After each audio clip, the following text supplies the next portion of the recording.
But the other thing I want to share with you and call to your attention is that we also have material sections with the panelists. So you can, and I'll talk about this in the panel, we have information that they've shared with us. You can also see this for the workshops later today.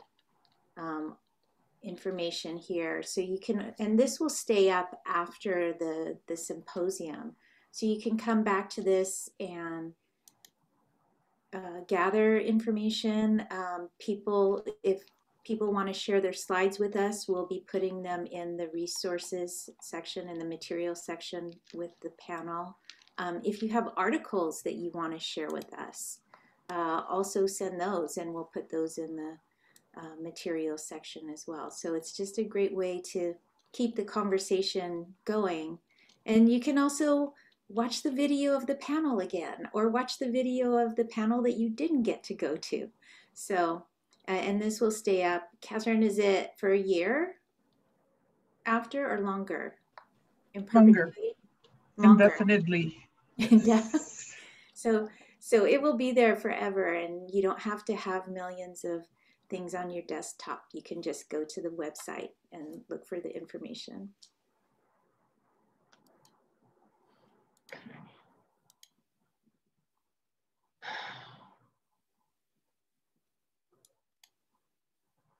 Okay, well, let's go ahead and get started. So it's a pleasure today to have our Research Centers for Minority Institutions panel. And we have 4 of the institutions within that network here with us today. Nicolette Teufelschoen, who's the Associate Director for Center of Health Equity at Northern Arizona University. Catherine Braun, Director for Community Engagement for OLA Hawaii at Hawaii Manoa. Guadalupe Ayala, who is the co-director for SDSU Health Link, the Center for Transdisciplinary Health Disparities Research, and Bibiana Mancera, co-director for community engagement for Border Biomedical Research. So welcome, and it is just such a pleasure to have you here talking with us. Oftentimes when we talk about the center, UCR's Center for Health Disparities Research, we think we're the only ones, but we're not.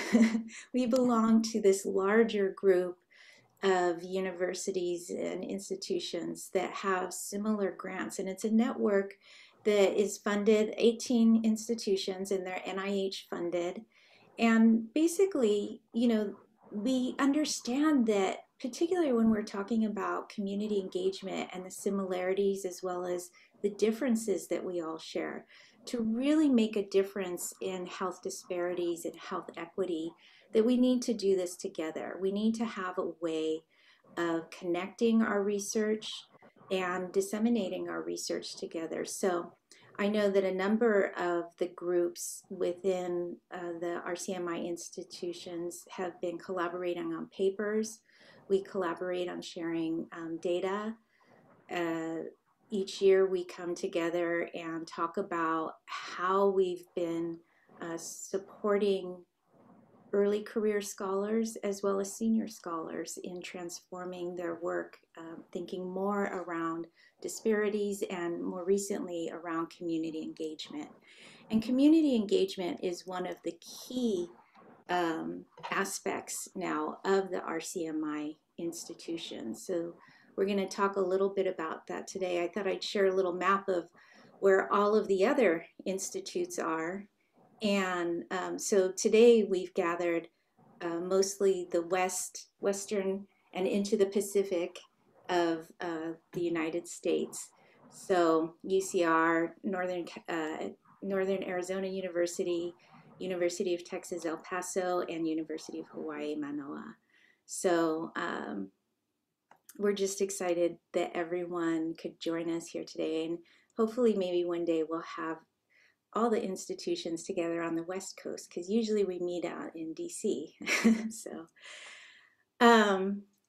So before we get to that, we thought we'd do a little poll. I mentioned community engagement is one of the key pieces that we think about for our RCMI institutions. So we're going to have a little poll and sort of see where everyone is with that. So there, oh, 2 questions in one.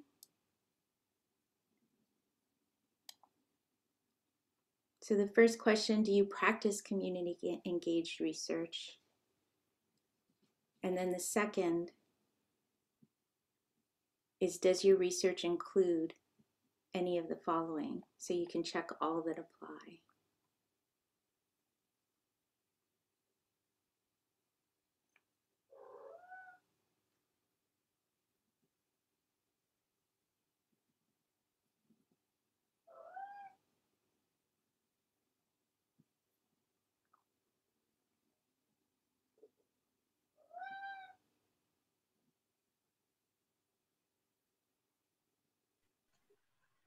We have over 50% of the attendees responding.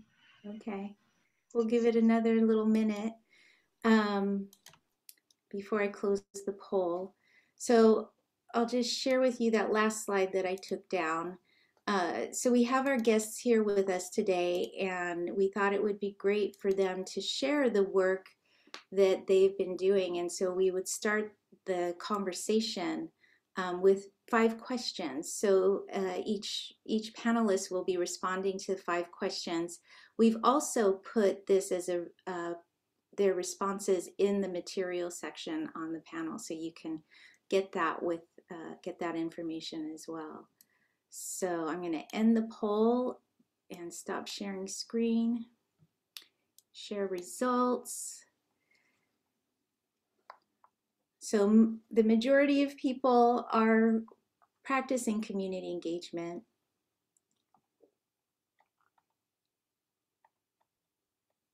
And engaging them in different ways, from collecting data, collaborating around the purpose of the project, recruitment,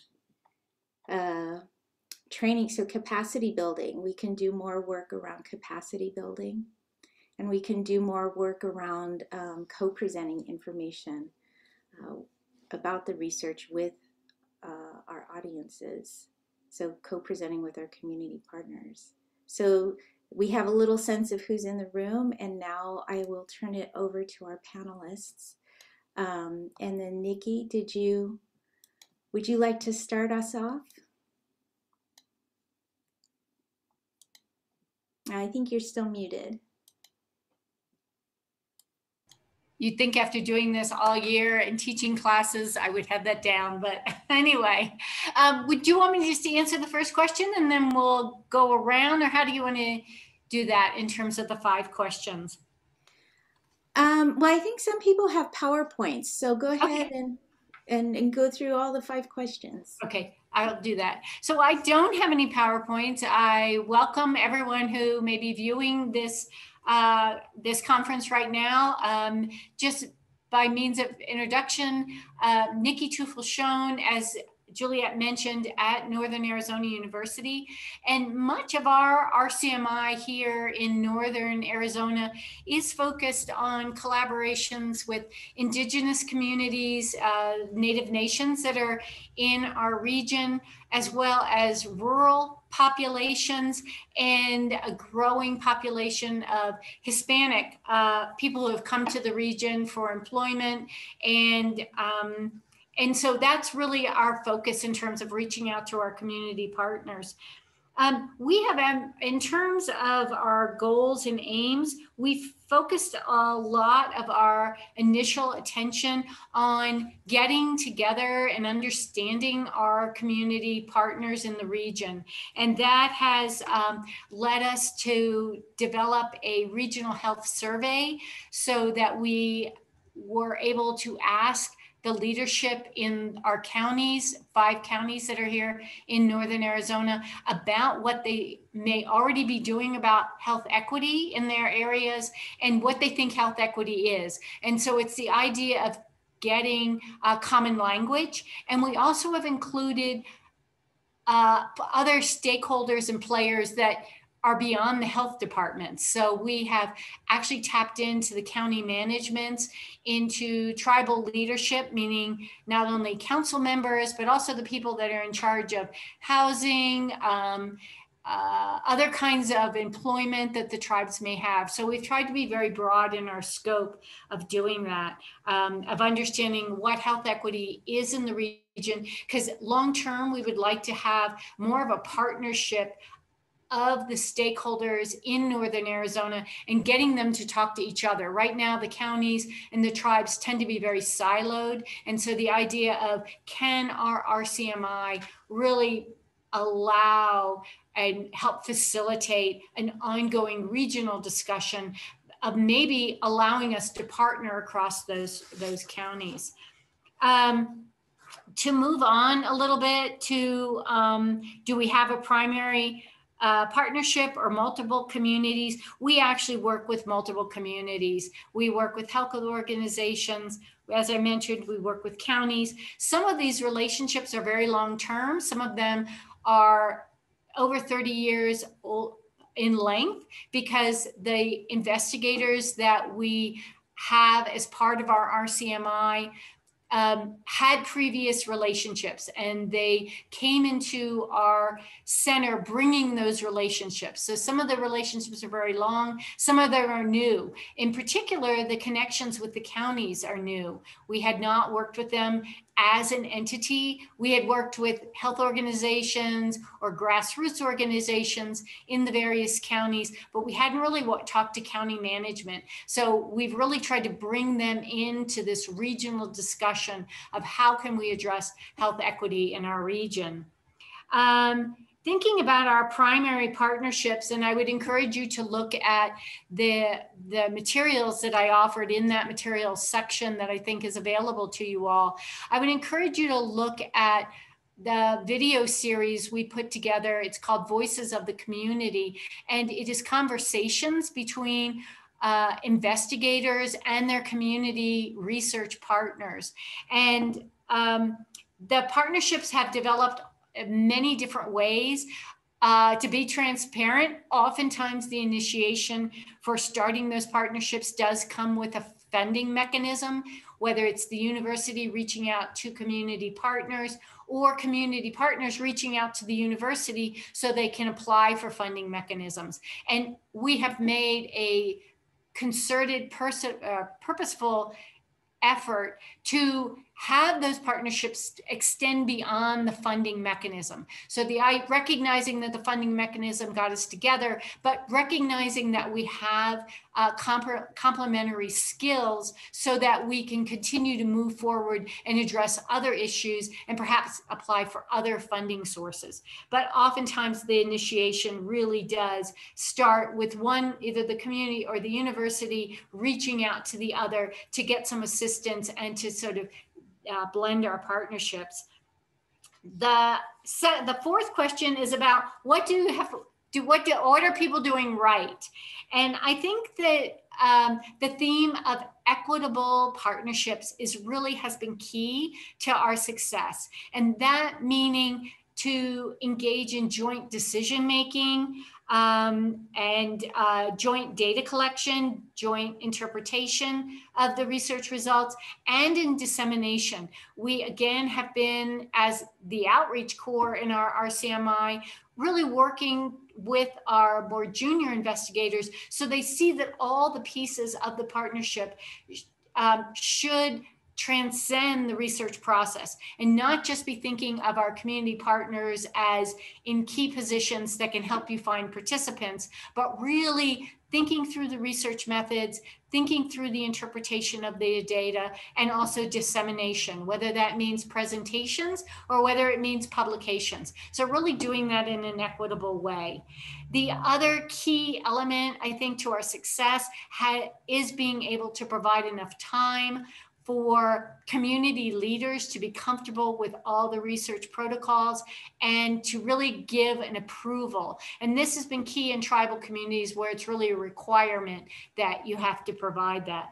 I think in terms of what has been done wrong is really rushing that process. So not the investigators predominantly being feeling a sense of urgency that they're not moving forward because they have to allow sufficient time for community and leadership approval of all processes and making sure there's a comfort level there. And also the flip side of not engaging community partners in all aspects of the research. So really understanding how their involvement, not only in data collection, but interpretation and dissemination is really key to projecting the strengths of the research and really representing the communities appropriately and not speaking for the community. So I think I'll stop there and let my colleagues offer their responses to those questions. Great, thank you, Nikki. Viviana, did you want to share next? Sure. Hello, everybody. Thank you all for attending, and thank you for allowing us to share our experiences and our working knowledge that we have within our communities. I am Viviana Mancera, and as you see, I'm with the University of Texas at El Paso. So we are on the border with Ciudad Juarez, Mexico. We're literally half a mile away. The Rio Grande River separates us. So in our region, we are a tri-state area because we border with Las Cruces or Southern Doña Ana County, New Mexico, and then with Ciudad Juarez, Chihuahua, Mexico on the south.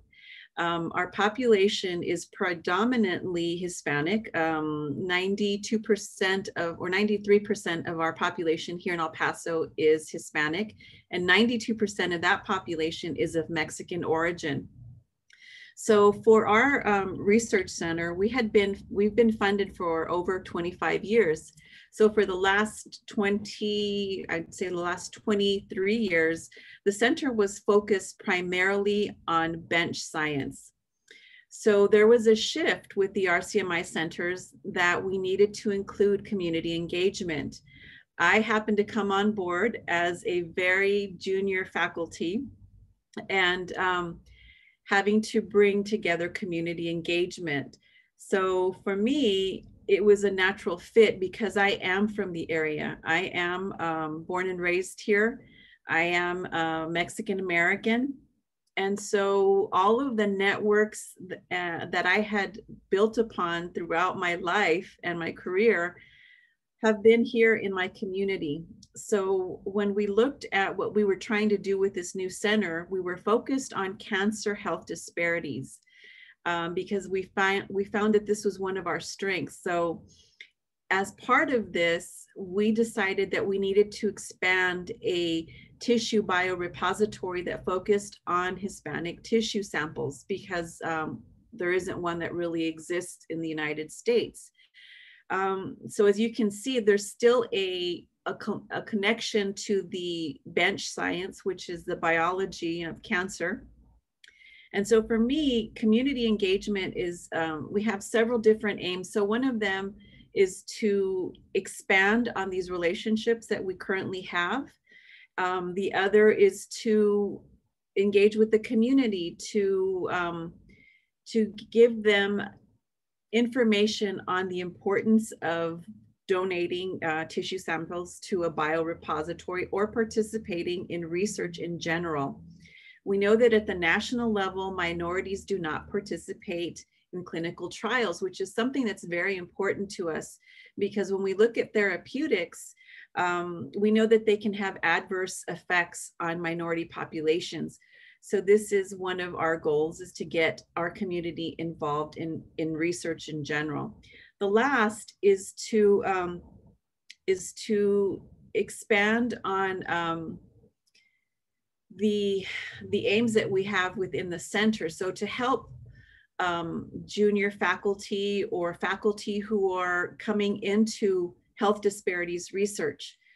So this entails a lot of work. For example, for me, my partners would be clinical partners dealing with hospitals in terms of directors, nurses, nurse navigators, and physicians, physicians who are in private practice and who have privileges at the hospitals, to work with them on getting their patients to donate discarded tissue to the biorepository.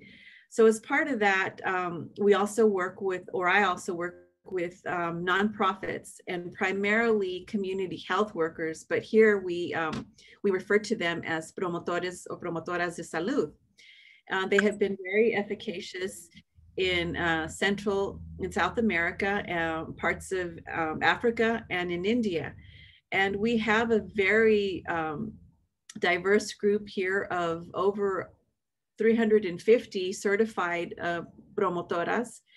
And so my work with the community is working with these nonprofits that have groups of promotoras who are more aligned with cancer research. So we have a wonderful nonprofit here in town that has been in the community for over 25 years, navigating primarily women to screenings, pap smears, mammograms, and to services. So any sort of health services that they might need. So for me, it's a natural fit. How did this relationship come about? Well, twofold. One is that through our community, or actually our external advisory committee, we had one particular member who had been a part of the state health department. And she was a wonderful resource because she had been working with community health workers for over 30 years. So she was able to introduce me to key groups within the city. And the other was just cold calling. There was one particular nonprofit that I knew had to be a part of our work as a center. And so I just went and knocked on the door a couple of times. They didn't answer for whatever reason, and left my card, called, and finally I was able to establish a meeting. And that particular relationship has been very fruitful. We've worked, we've collaborated on research proposals, on projects, and now they're part of how we will train our community health workers to go out and disseminate information on cancer, on basic cancer knowledge, and on the importance of participating in research because of the effects that it has on minority populations. Lastly, I think, let's see, what we're doing right. I think what we're doing right is actually including our community in the dialogue, in the research. We know we've all been through this horrible pandemic for the last almost year, well, actually a year. And so one of our nonprofits, we know that nonprofits don't have a lot of funding. So I wasn't able to utilize all of my funding. So I found a creative way to incorporate them. So we were able to support this nonprofit who has promotoras to develop some materials for us. And we're sustaining them through this rough patch right now. But another way was to provide funding for a certification. One of our groups needed a certification in cancer to be able to offer certification classes, which would entail CEUs for the promotoras. The cost was $5,000, which is something they would not have been able to afford. So we invested in the capacity building, and now they will be able to train our community health workers to actually go out and deliver and disseminate information on cancer. What we do wrong as researchers, I think many of us have fallen into, maybe initially when we first started, not knowing what to do, as many may not know. So I think we have a tendency we become very passionate about what we do in our research and what we've learned and what we continue to learn. And so oftentimes we kind of think that we know what the community needs. And so we're really gung-ho about going out there and wanting to do research that may not necessarily be what the community needs or wants. So the best advice would be to mitigate that by sitting down with the community and listening to them. I've had numerous meetings with groups of community health workers, mainly because that's who I deal with and because they have such an understanding of their respective communities. And, you know, oftentimes I'll toss around ideas and they'll say, you know what, this is a great idea, let's work on it. Or they'll say, well, you know, maybe you need to go back and go back to the drawing board and think of something else because that's not what we're hearing here. Okay, so the other part is just listening. What is it that, how is it that we can help you as an institution or as a researcher that would make life better for you, more equitable for you? That's one important thing. And I think the other thing is that we as researchers sometimes don't necessarily see all of the needs that they have. And so it's just, I think the most important thing is to talk to the community. If you don't know somebody in the community, find somebody at your institution who can serve as a segue into the communities, because we have to rely on trust. And trust is so critical for the work that we do, because without it, we don't have access to these populations. And the other thing is that when we do a research project, we have to give them something back. We can't just conduct research within a population and walk away and not ever give them anything back, whether it be the results of a test, whether it be the publication of a paper, a manuscript. We've got to give them the information back because they know they're valued. We need to let the community know that they're a valued member of the work that we do. I mean, this work is not possible without them. Thank you very much. I think I'll stop there. Great. Thank you so much, Bea. I always love hearing what's going on around the other RCMIs. So Catherine, would you like to? Sure, thank you very much. I have some slides. I hope they will help me explain what I'm doing. Let's see, from the beginning. Okay, so I'm from the University of Hawaii, and our project is called OLA. OLA is a Hawaiian word for health, OLA Hawaii. And our community engagement core is led by 3 people. So I'm a senior professor in public health. Joanne Sark is a community member who I've worked with for many, many years and who has the pulse on the community and has worked in the Hawaiian community herself for 40 years. And then Keawe Holokula is one of the, he's now also a senior professor, but he was one of the people that Joanne and I started to support in the year 2000 with an infrastructure grant that we had to develop Native Hawaiian Indigenous researchers. So the 3 of us have known each other a long time, and we are the team.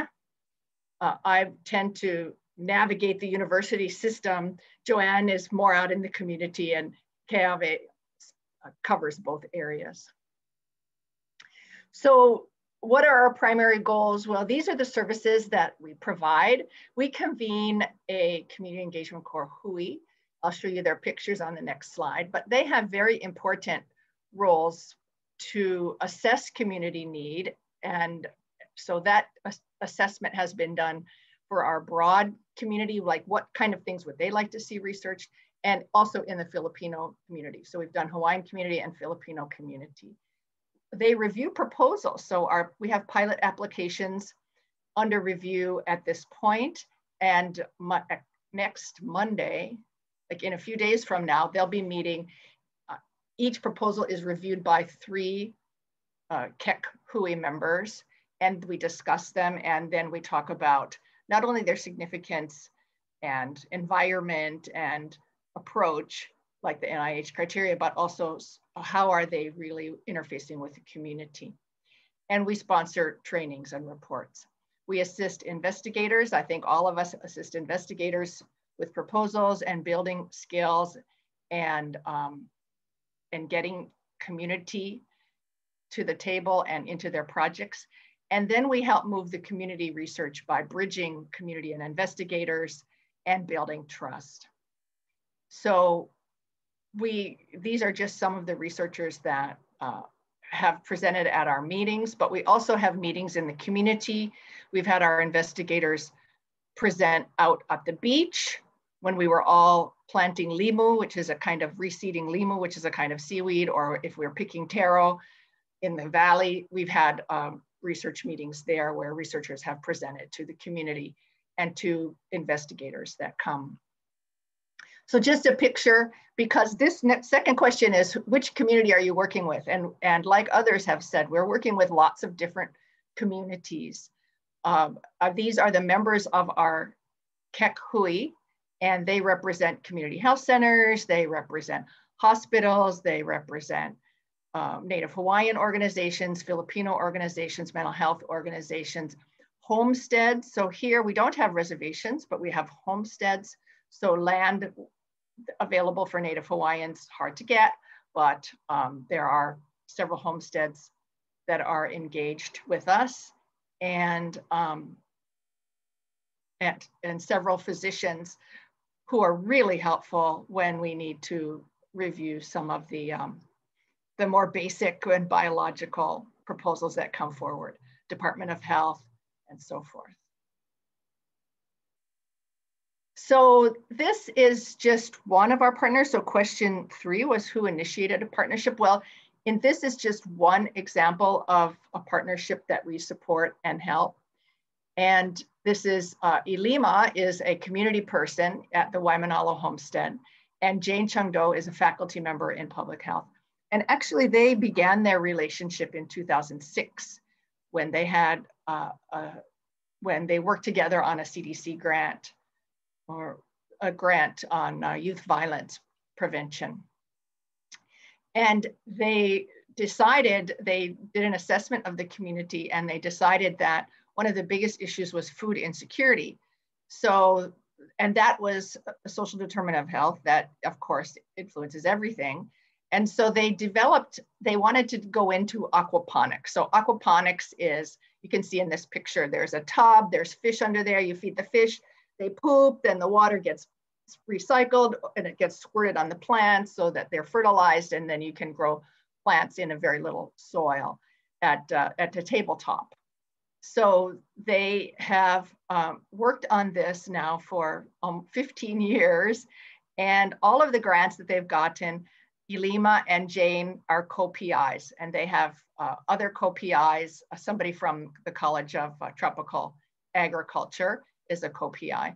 And then they've developed this community group, and their goal is to put an aquaponics system in every house in the homestead. They also then take interns, student interns, they develop students from the community, they help support them to go to advanced education, to college. And we at Public Health send our students out there so that they can learn about community and they can help with any project that needs helping with. We were asked to submit videos. So here are 2 video links to learn more about this project. And they just won the Robert Wood Johnson Foundation Community Campus Partnerships for Health Award for Health Equity. Like last month, I just heard about it. So very, very wonderful for them. Yay, yes, exactly. So the last 2 questions were things we're doing right and things we're doing wrong. So I think what we're doing right is building capacity. So Waimanalo has gone forth with more help from our faculty and students to build a Pono Research Hui. So now anyone that wants to do research in that community has to go through their Hui. They have to attend their monthly meetings. They have to learn about the community. When they present their proposal, they have to say how it benefits community, how community can learn from this, what kind of roles may be available for people, what kind of paying roles might be available, what kinds of resources. So one of the things that Jane and Ilima have done is they've made sure that every grant buys another 20 aquaponics units, which then they install and they build a curriculum around for improving health and reducing food insecurity. The second thing is sharing power and having community members as co-Is and co-PIs. So another example is with the health center, one of our faculty members from social work is engaged And there's a clinician at the health center that is a co-PI with her, and that was funded, and resources are shared. So they split the pilot funding in half so that each PI got control of half of the money. And actually sometimes it's just easier to give all the money to the community because they have so much more flexibility to spend it than we do at the university. So if you need incentives or recruitment or anything, you just say, okay, here, take the money, you do it. So it's very good to try to share the power and to share the resources. We've had issues getting money to community if we dribble it, or if we just say, oh, I'd like to buy this piece of equipment for the community. So now we're learning to subcontract big chunks of money to the community as much as we can, and trying to leave resources in the community. I have here navigation services, that's another project. But for example, now we're leaving these aquaponics units in people's yards. And the College of Tropical Agriculture Extension is helping them to maintain them. So the two things that I think that are wrong is assuming that community is not interested, and that assuming that community doesn't want to be in charge. So just the other day, I got an email from a woman, not from Hawaii, not Hawaiian, not even American, from Europe, who says, oh, I have a year and a half's worth of money, and I want to do a study with your Hawaiians, and I want to talk to them about historical trauma. And you know, I can support myself. All I need is you to invite me. And don't worry, I have the research all planned out, and I'm going to have a control group, an experimental group. And I'm thinking, oh my God, you know. And I wrote back and said, you need a Native Hawaiian co-PI on this project. Otherwise, it's just not going to fly. So she hasn't responded. So we'll see what happens next. But we make the assumption that they're interested. And I think our biggest success, and like those other panelists, been in this business a long time, 30 years for me. And my biggest success is bringing people from the community, Native Hawaiians, Filipinos, first generation college people, getting them through the pipeline, getting them to be their own researchers, getting them to ask their own questions and help their own communities. I think that is the best long-term goal to have in this business. So thank you so much. Yes, thank you, Catherine. I completely agree, both with, you know, bringing more people into the research so that they can do it themselves. And yes, it is extremely difficult sometimes to get money to community. So Guadalupe, Suchi, looking forward to your sharing. Great, excellent. Well, I'll try to be quick just so we have more time for discussion.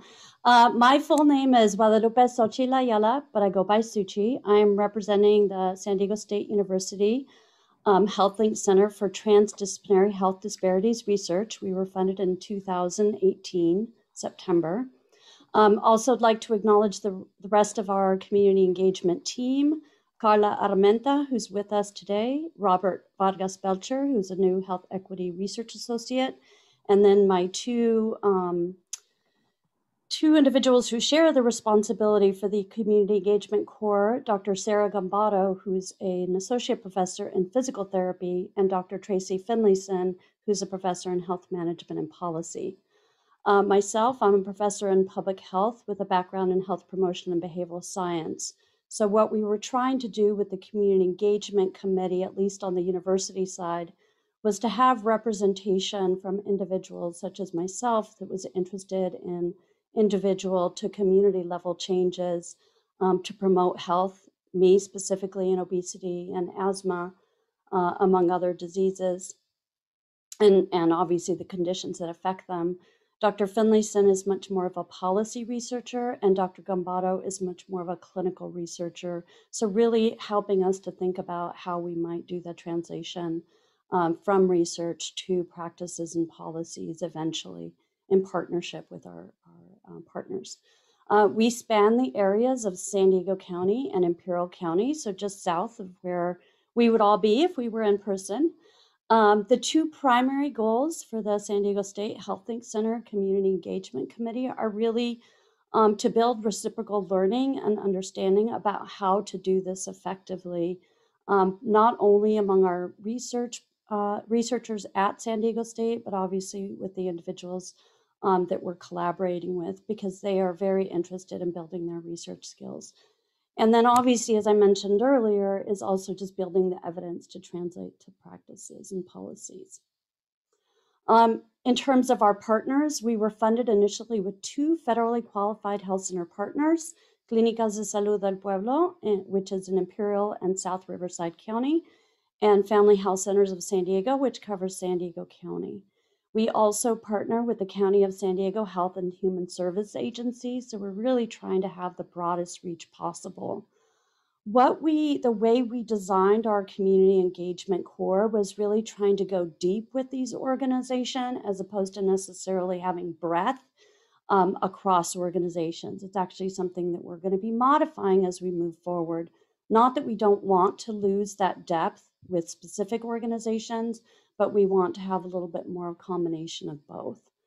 I think one thing that resonated to me in terms of what one of the other presenters mentioned is that RCMI community engagement funding really provides a source of funding that cannot really be obtained elsewhere. Often we engage our partners specifically in projects, but there's so much work to research, partnered research that cannot be funded under a project, and the CEC is really what allows that. So we started with these 3 partners. We have now expanded to additional partnerships through our pilot project program, including assisting a CBO, the United Women of East Africa, to establish a subcontract to assist and work with a researcher in social work to understand and intervene on issues around trauma and the consequences. And we've also established agreements with the San Diego Unified School District. So we anticipate that it will continue to grow. We also were fortunate to have to receive an administrative supplement of rural health. Again, we're working in Imperial County, which is a rural community. And that has allowed us to form a 17-member coalition very similar to what Nikki mentioned in Arizona, where it's a broad representation of organizations that are vastly more representative of the entire community, which has been a phenomenal experience. And I have to acknowledge Dr. Helena Hoyt from the Imperial Valley campus at San Diego State, who's leading that effort. But in the coming year, we intend to develop our community engagement committee. And so we're really at a point of really taking advantage of what I've heard even this morning to think about where we need to go. And we will definitely be following up with the RCMI in Hawaii, because much of what you described is sort of our vision and what we've done before, but we're really trying to do this slowly and carefully to be as thoughtful as possible. In terms of our primary partners, and I'll wrap this up, one of our primary partners is Clínicas de Salud del Pueblo, as I mentioned, a federally qualified health center in Imperial and Riverside counties. I've been working with them since I became a faculty member at San Diego State in 2005.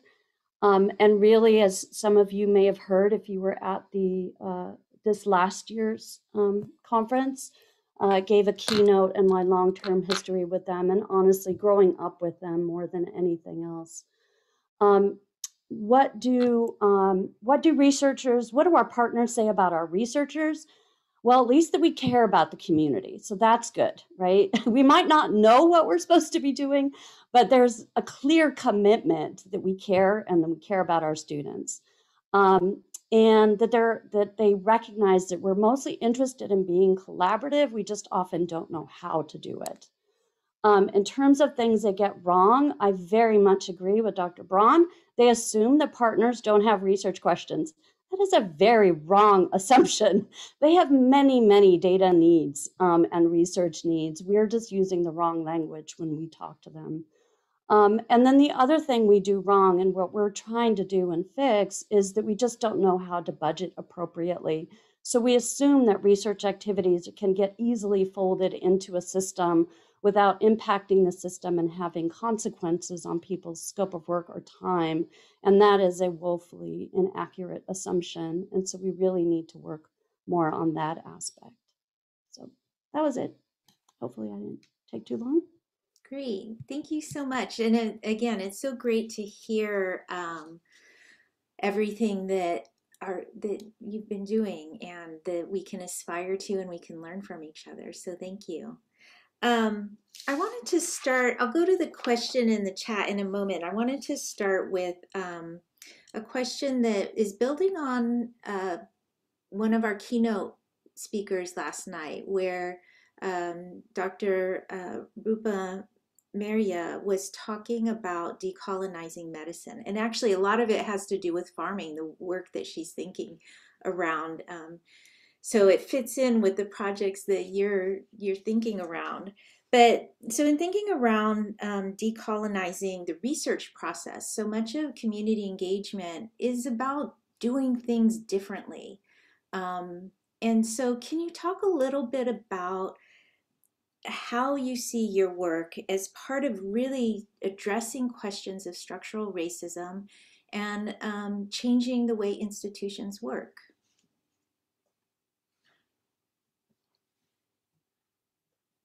Not to have a hard question to begin with.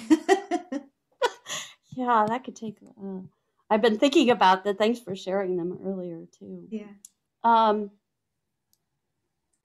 I'm not sure if it's getting directly at this, and sorry if somebody else unmuted themselves and was just going to start to speak. I'll be quick. What has been really interesting for me as part of the Rural Health Supplement, Our Health Initiative in Imperial County, is training, and many of you have described this, so training coalition members on how to review a grant, and really then shifting what we meant by significance and maybe even innovation, and really sort of disentangling what that means from the perspective of organizational members who are representing community needs. And so we had to add additional criteria on what that meant for that initiative, since that is what NIMHD asked us to do. But it's very different than how grants may get reviewed at NIH.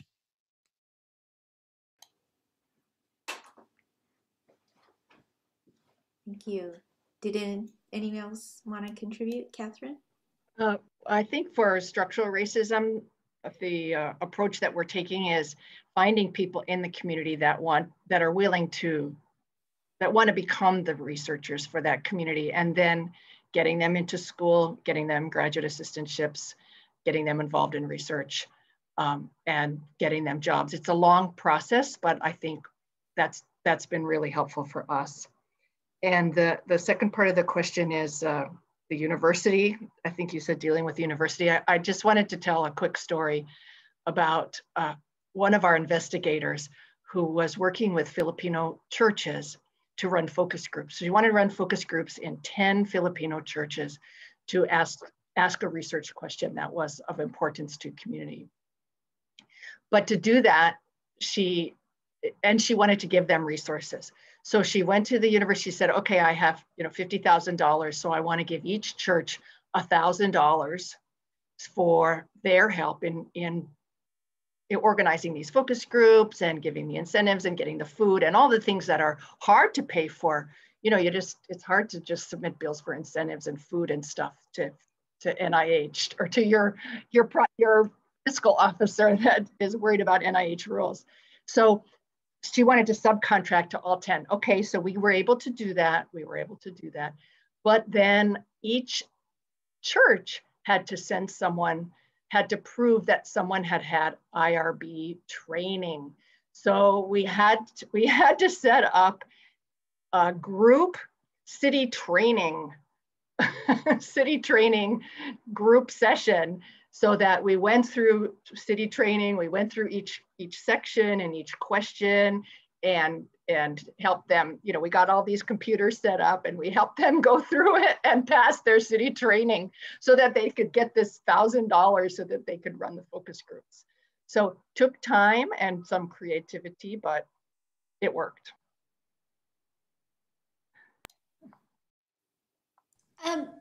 Yeah, this is Nikki, and I think I can sort of take us and maybe have another perspective about, not only the structural racism, but maybe also how institutions may be unaware that they're perpetuating the structural racism in their training of students and early stage investigators.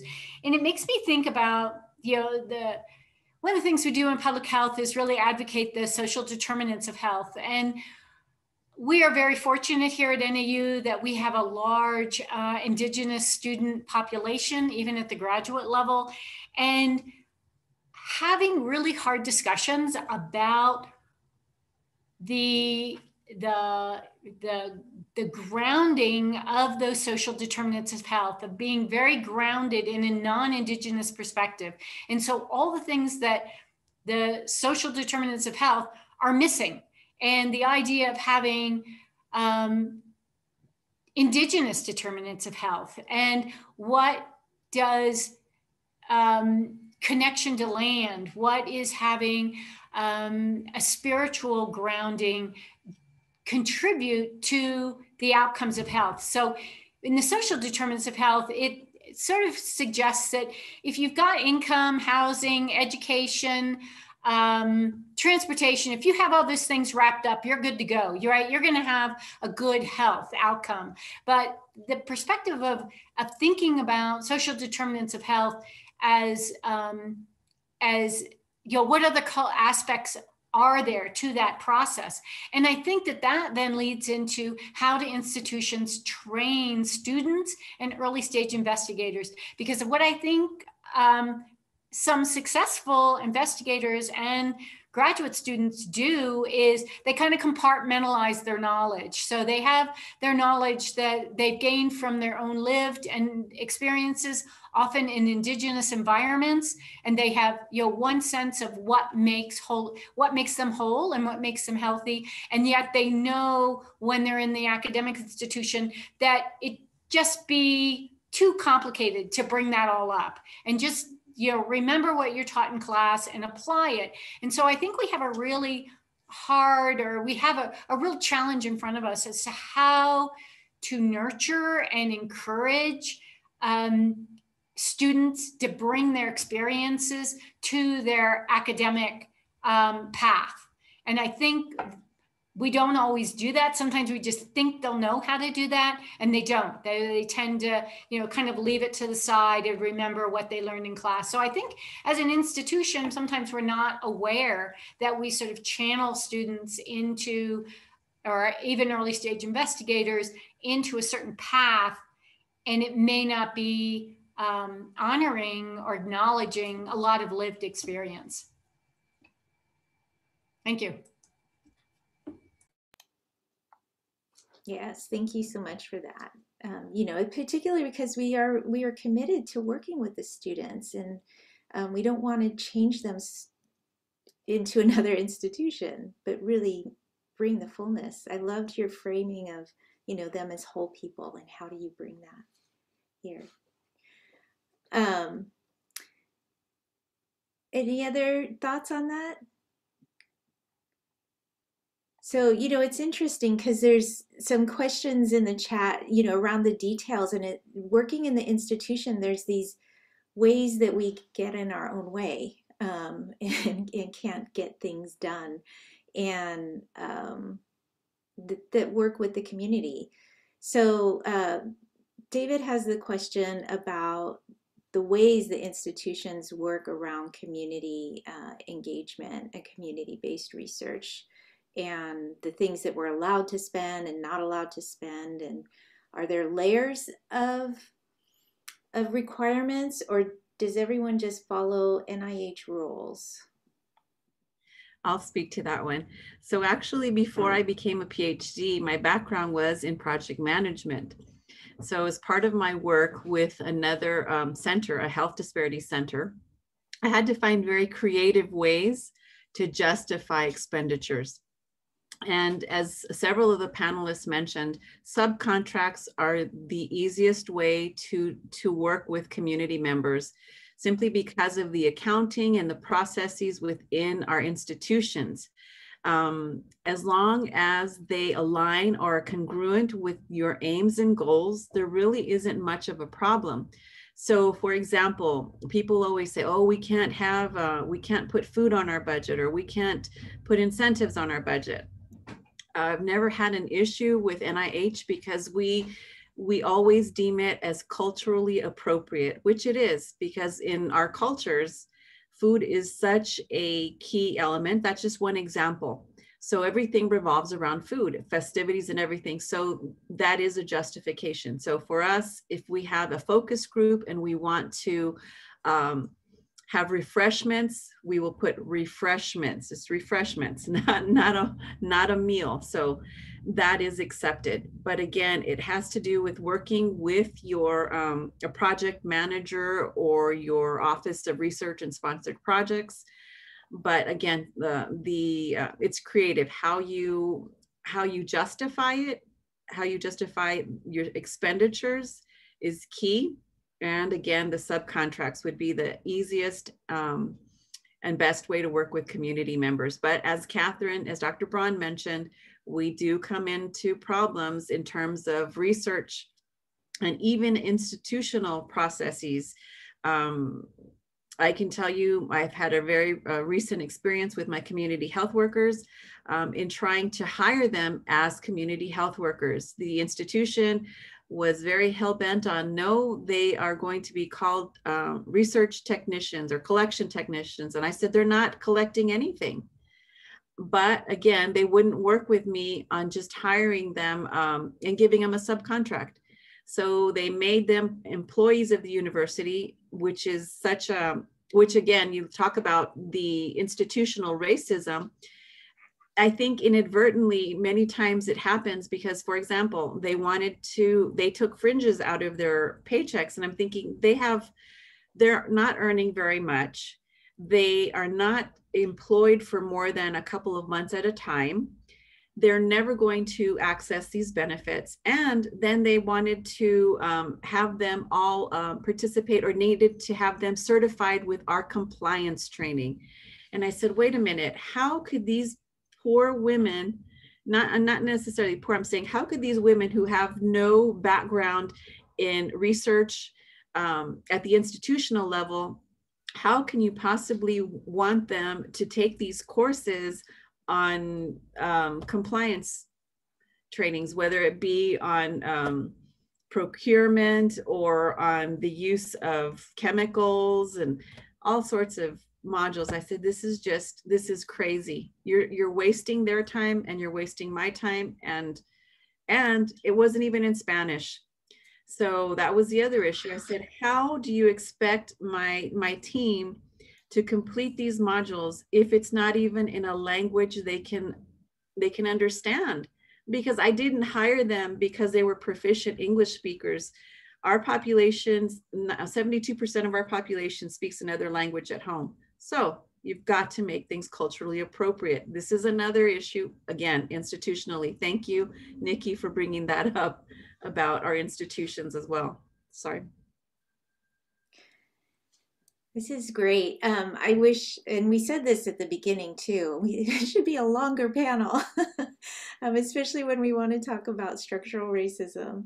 And so we're at time. I want to share again that the responses are in the materials, and we'll show some of the videos that Bibiana and Nikki shared with us during the lunch hour. So if you just want to stay on this channel and watch some of the videos, that will be available to you as well. And so I want to just take one more minute. If each of you just want to impart one piece of advice to us as parting loving words in the work that we're doing and this challenge of what we're doing and addressing structural racism.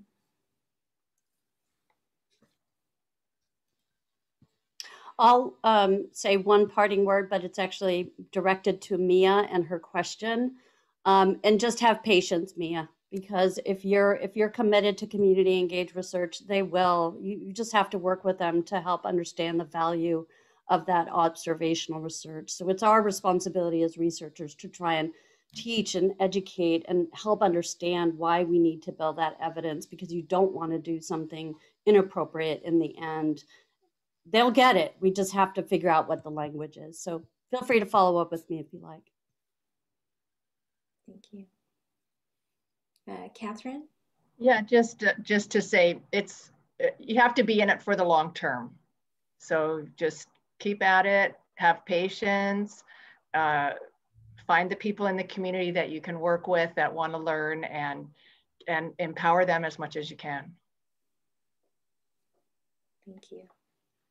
Bibiana? I think my experience has been that the community is so resilient, and oftentimes it's okay for us as researchers to lean on them because we don't have all the answers. And quite surprisingly, they often have answers that we would have never thought of. And so it's a testament to the capacity that exists within the community. Great, thank you. And Nikki? Yeah, I think actually kind of building up on Bibiana said, I think I would apply the concept of an Indigenous scholar who uses the concept of two eyes seeing, and the idea of, you know, valuing your perspective, but also really working to see through the lens of your partner. So as Bibiana said, you know, recognizing the assets, recognizing the strength, recognizing other ways to solve problems. I think when you get in an academic institution, you tend to get pretty wedded to a certain way to solve problems. So I think it's just so refreshing to work with people who are not part of academic institutions and have very creative ways to solve problems. So really honoring that partnership and really letting both eyes and both voices come be part of the partnership. Great.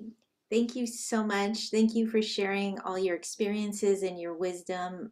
And I hope that we can do this again and just really transform the experience of research for ourselves, for our community, for everyone around us. So thank you. And I hope everyone has a terrific day. We're going to have our lunch break now. And then there'll be workshops that start at 1, and then our final keynote speaker, Keith Murphy, at 2:30 p.m. And during our lunch hour, if you want to watch some of the videos that were created, we'll be showing those. So thank you. Great, thank you. Thank you for organizing Thank you, Juliet. it. Thanks for organizing. Yes. Thank you, Catherine. Bye, thank you. Bye, Juliet. Thank you. Mm-hmm.